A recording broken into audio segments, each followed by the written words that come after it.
اعوذ باللہ من الشیطان الرجیم بسم اللہ الرحمن الرحیم والوالدات یرضعن اولادہن حولین کاملین، اور والداؤں کے لیے، ماؤں کے لیے ضروری ہے کہ وہ اپنی اولاد کو 2 سال دودھ پلائیں پورا۔ اور یہ خاص طور پر یہاں تذکرہ ہو رہا ہے جب طلاق کا مسئلہ ہو۔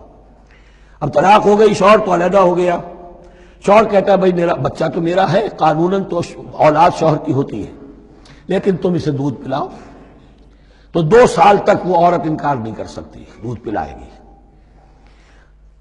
لمن اراد ان یتم الرضاعہ، جو شخص چاہے کہ یہ رضاعت پوری کروائے اپنی سابقہ مطلقہ بیوی سے۔ وعلی المولود لہ رزقہن وکسوتہن بالمعروف، لیکن اس عرصے کے لیے جس کی وہ اولاد ہے، یعنی شوہر جو سابق ہے، اس کے ذمے ہے اس کا رزق اور اس کا لباس، جسے ہم نان نفقہ کہتے ہیں۔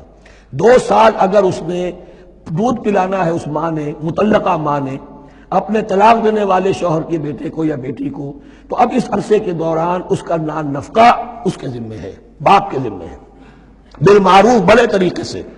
یعنی یہ کہ ایسا نہ ہو کہ ہو تو کروڑ پتی، لیکن اب وہ اس کو بیوی کو مطلقہ کو وہ دینا چاہے نان نفقہ اپنی خادماؤں کی طرح کا، نہیں، وہ ہونا چاہیے معروف طریقے پر۔ لا تکلف نفس الا وسعها، کسی پر ذمہ داری نہیں ڈالی جاتی مگر اس کی وسعت کے مطابق۔ لا تضار والدۃ بولدہا، نہ تو تکلیف پہنچائی جائے والدہ کو اپنے بچے کی وجہ سے، ولا مولود لہ بولدہ، نہ جس کا وہ اولاد ہے، جس کا وہ بیٹا یا بیٹی ہے یعنی باپ، نہ اس کو تکلیف پہنچائی جائے۔ کوئی لا ضرر ولا ضرار، حضور کی حدیث ہے، دونوں کے ساتھ منصفانہ سلوک کیا جائے۔ وعلی الوارث مثل ذلک، اب فرض کیجئے وہ شخص جو تھا طلاق دینے والا وہ تو مر گیا، تو وارث کے ذمے، اس کا جو وارث ہے اس کے ذمے نان نفقہ رہے گا، اس کے اپنے مرحوم والد کی اگر اولاد اس کی کسی مطلقہ بیوی کے پاس ہے 2 سال تک دودھ پلانے کے لیے۔ فَإِنْ أَرَادَا فِصَالًا، اب یہ بھی ہو سکتا ہے کہ وہ دونوں جو ہیں کہے کہ سب میں تو دودھ نہیں پلاتی، یا یہ کہ وہ شوہر چاہے ان تراض منہما، دونوں راضی ہو جائیں کہ میں دودھ نہیں پلواتی، آپ دودھ چھڑوا دیجئے۔ وتشاور، آپس میں رضامندی اور مشورے سے، فلا جناح علیہما، اس میں بھی کوئی حرج نہیں۔ اگر دودھ چھڑوانا چاہیں، وہ کسی اور سے دودھ پلوانا چاہتے ہیں، کوئی دایا رکھ لی ہے اس سے دودھ پلوانا چاہتا ہے، ٹھیک ہے، لیکن ہونا چاہیے جبر نہ ہو، ماں پر جبر نہ ہو۔ ان تراض منہما، دونوں کی رضامندی سے، وتشاور، اور مشورے سے، فلا جناح علیہما، تو پھر ان دونوں پر کوئی حرج نہیں ہے۔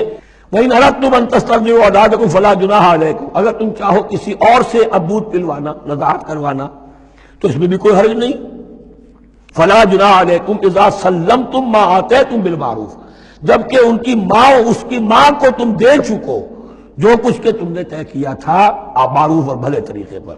وَاتَّقُوا اللَّهَ، اور اللہ کا تقوی اختیار کرو۔